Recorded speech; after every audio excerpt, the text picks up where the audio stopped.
This is the infamous Sony ICF-2001D, also known as the ICF-2010 in some markets. Radio was introduced in the sort of early 80s as a portable communications receiver. To much acclaim, actually, it was a very good performing receiver. It covered the entire shortwave bands, FM broadcast, and also all the way through, basically from 150 kilohertz to 30 megahertz without any gaps. It also incorporated an airband, silver airband, so that's about 116 megs to 136 megahertz, with the spacing of the earlier spacing of, I think it's I think it's 10 kilohertz spacing, and now they're 8.33. So it still works fine on most of the frequencies, but it does mean that some of the frequencies you will tune to will be slightly off tune, but it's not usually much of a problem.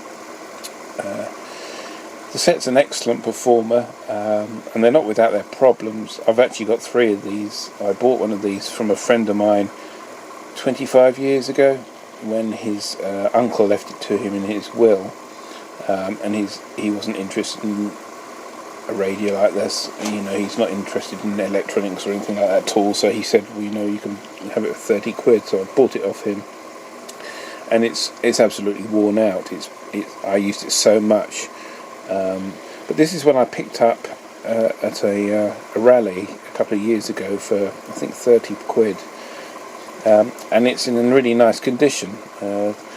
As I say, they're very collectible now. They're starting to get some very high prices on eBay, and they're not without their problems. They do suffer from capacitors drying up. I've actually got another one at home I bought probably about 15 years ago that had a really weak audio output stage, and I put that down to capacitors. But I was looking at it a couple of years ago, and it looked like all the capacitors were possibly okay. It looked like the audio output IC had failed, and I gave it a squirt with freezer, and miraculously the audio came back full volume straight away. And I thought, well, it's obviously the chip. I'll order another chip, and that was 10 years ago, and it's still working. So it could have been just a dry joint or something like that, but it's certainly working perfectly okay now. So let's run through basically what we've got on this radio. It uses 3 C cells, 4.5 volts, is pretty traditional with all the Sonys of this sort of time. And on the side we've got connections for external aerial for AM using a 3.5mm jack plug, and AM/FM external aerial. We've got a tape recorder output there that you see, which is just a sort of 300 millivolts line out, a headphone socket out, and then you've got your 4.5 volt jack that will actually work on the 6 volts. It's an unregulated supply they supply with it, and that's your main power socket switch there that turns the whole thing off. And as you can see, the attenuator adjusts, AM attenuator for local and distance. I think it puts about a 30 dB drop in. The radio I've got at home, I actually fitted an external speaker socket to as well, because they didn't have an external speaker output, which is not a shortcoming, but it's just a nice addition to have. On the other side we've got the tone control with the see there, tone control with the news, which is like a band pass filter, emphasises the presence band, low and high, and then we've got AM attenuator on the right hand side here. On the also on the right hand side we've got the tuning dial, which you can see here, the tuning knob, which is a rotary encoder, and working from right to left we've got the sliding volume control here, fairly obvious volume control. We've got a fast and slow tuning knob switch selection here, which steps in one, depending on what band you're on, 1 kilohertz or 100 hertz on AM, and I think on FM, I think it's constant. I think it's only, yes, it's only on AM. And you've got a lock option, which basically locks the keyboard and also stops you from locking the tuning. Got alpha numerical inputs for direct frequency access. This enter button here is for entering program presets and things like that. You've got a battery check light here which will show up on this display. Present time adjustment, so that's for just presetting the clock. You hold that down and adjust the tuning knob to get the time you want. And then what we've got here, let's turn that radio up so it's a bit easier to see. We've got all our presets. We've got 8, 16, 24, 30, so we've got 32 presets here. We've got the top here, we've got the sleep option, it's turned on. We've got, I think, an hour, 45 minutes, 30 minutes and 15 minutes, and it turns off. These are your preset programs for waking you up on, or a timer, so you preset your frequency there and for how long you want it to run for before it'll turn off again. These are your selections for AM airband, FM frequency modulation, broadcast, and AM here. And you've got wide and narrow selectivity. Narrow is not particularly narrow, it's about 3 kilohertz, so it's not going to resolve really weak signals, but it's still an excellent performing set. Synchronous detector, which is a real boon on this radio, and these are the synchronous detectors that work really well, because not only will it engage synchronous detection, you can actually select the sideband you want to listen to as well, which is a big plus point on a signal that's got really strong cross-channel interference from something like a really strong transmission next door to the weak signal you're picking up. You can select the upper or lower sideband and filter the adjacent channel out. And then you've got upper sideband, and then you've got lower sideband and continuous wave, which is basically just a narrow filter. Okay, so let me turn the set on, let me show you what it is. So we're working now on 603 kilohertz, and you can hear it's a pretty weak signal here. And I want to demonstrate 603 because you can hear that, what they call selective fading. I hope we don't get any copyright for this, but if you hear the fading, fading in and out. You can actually see on the signal strength it's fading in and out. This is where synchronous detector comes in. Press synchronous detector.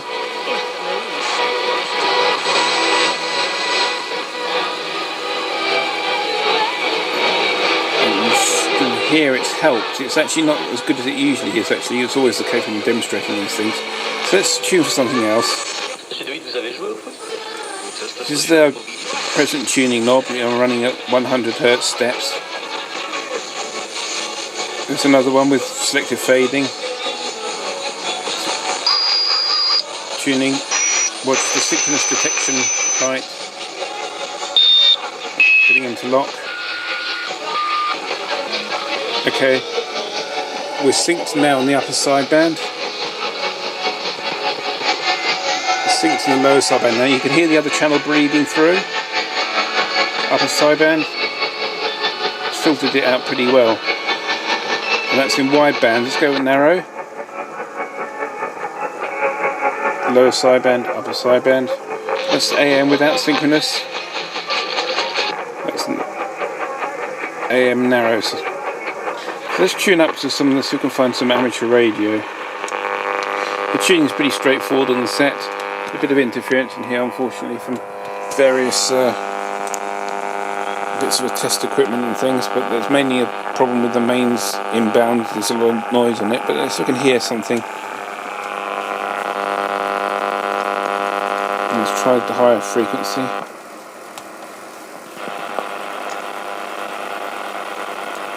Unfortunately, there's not a lot on tonight, I don't think. So let's go down to the lower bands. Let's go to. Has been concocted here.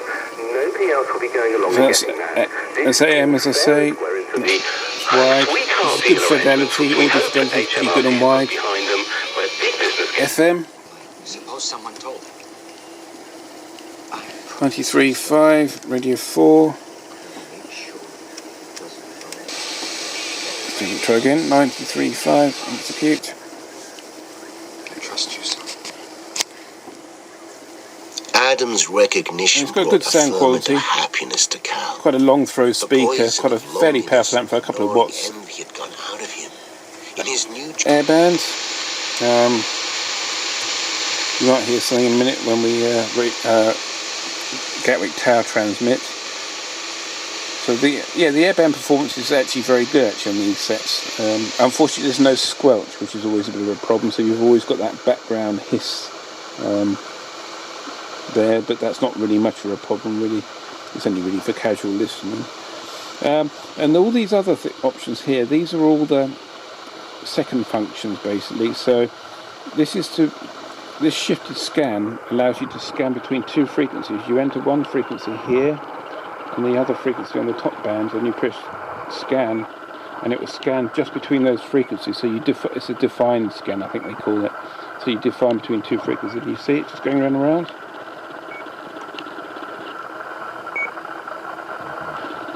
So that's a nice option. It's fairly slow scanning, obviously. It's quite old technology. Well, that's the defined scan, I think. And you've got presets for bands, meter selection. So you want to listen to the 21 meters, you just press shifted button, and that button, it will give you the 31 meter band. You've got options here, the different scan options, where it will stop on the scan, or it will just pause and then it will continue on. These are the two presets here. You've got options here to just select the airband straight away. FM here. You can select your AM intervals, i.e. 9 kHz or 10 kHz with the same option, and of course it's got 24-hour clock and things like that. It does have a backlight with a very dim LED, but that's absolutely fine at night, and it will stay on for about 5-6 seconds and turn itself off. Even on mains power it will only stay on for a fairly short time. But as I say, the set's got excellent sensitivity, and even now they still get rave reviews. They're well built. They're very difficult to work on. I would say that if you have to ever take one apart, I really suggest that unless you know really what you're doing, I wouldn't mess around with them. Despite their age, they are still using early surface mount technology. And you've got two boards. You've got a separate board in here that takes the preamplifier for the aerial, and there's some capacitors and things for smooth power supply regulation, things like that. It's also got two AA battery backups that are prone to falling out, and you're losing internal memory. That's a real pain, but you usually find that if you just bend the contacts a bit and tape them in, they're absolutely fine. They usually come with this back stand here, which is nice, and if you're lucky, I don't think this particular one's got it, no, but this is a pull-out option, and there's usually on the back here the tape of the world map here and the time zone stuck on the back. But as I say, it's a really nice radio. They've served me very well.